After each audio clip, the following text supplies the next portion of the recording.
We begin tonight at 11 with a verdict, 8 years in the making. A jury found the owner and tenant in the former Bethlehem Steel factory guilty of negligence following a 2016 fire there. Good evening, I'm Scott Levin. And I'm Mary Alice Demler. 2 on your side's Andy Payton joins us now in the studio with the reaction to that verdict. Andy?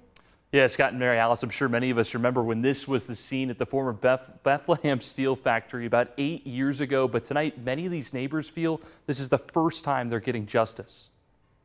8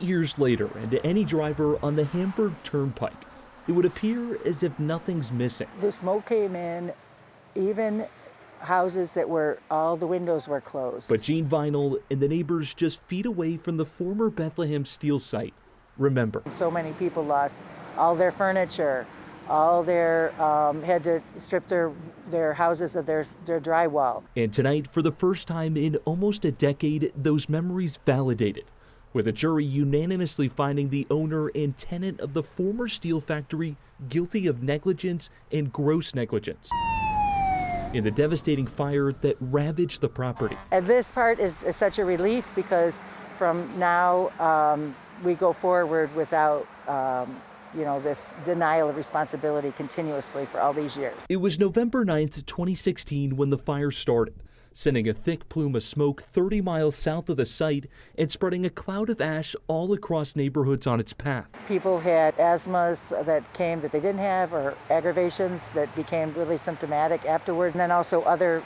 kinds of injuries like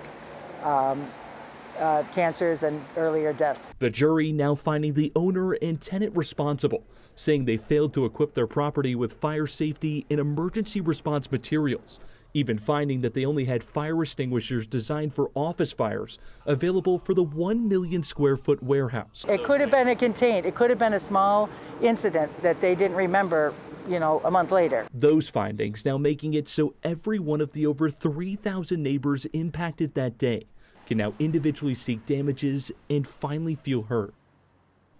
And we reached out to the owner and tenant of that property for statements on the verdict tonight, but we have not heard back yet. We are told that those individual lawsuits will start moving forward as soon as tomorrow.